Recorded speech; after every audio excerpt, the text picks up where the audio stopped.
کیا آپ نے کبھی سوچا تھا کہ ایک دن ڈیورس کی بھی اپنی ایک خوشبو ہوگی؟ خیر یہ کہ ڈیورس کی کیسی خوشبو ہوگی؟ آپ سوچ رہے ہوں گے کہ یہ کیسے سوال ہیں۔ خیر اسی قسم کی گفتگو آج کل سوشل میڈیا پر ہو رہی ہے، اور یہ اس وقت شروع ہوئی جب دبئی کی شہزادی شیخہ ماہرہ نے ڈیورس یعنی طلاق کے نام سے ایک نیا پرفیوم لانچ کیا۔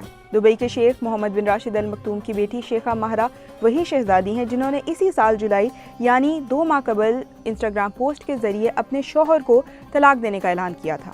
خیال کیا جا رہا ہے کہ ان کے بزنس برانڈ ماہرہ M1 کے تحت انٹروڈیوس کروائے گئے اس پرفیوم میں ان کی حالیہ طلاق کا حوالہ شامل ہے۔ مگر شہزادی ماہرہ ہیں کون؟ فروری 1994 میں پیدا ہونے والی 30 سالہ شیخہ ماہرہ دبئی کے حکمران شیخ محمد بن راشد ال مکتوم کی بیٹی ہیں۔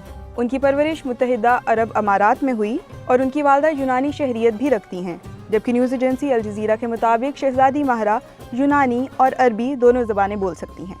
ان کے انسٹاگرام اکاؤنٹ کو دیکھیں تو معلوم ہوتا ہے کہ شیخہ ماہرہ خواتین کی خود مختاری کے لیے بھی آواز اٹھاتی رہتی ہیں۔ اپنے انسٹاگرام اکاؤنٹ پر وہ اکثر اماراتی برانڈز کو پروموٹ کرتی ہیں اور اہم تقاریب میں بھی مقامی ڈیزائنرز کے ہی تیار کردہ ملبوسات پہنتی ہیں۔ شیخہ ماہرہ کے اکاؤنٹ سے ہی معلوم ہوتا ہے کہ انہیں جانوروں خاص طور پر گھوڑوں سے بہت لگاؤ ہے۔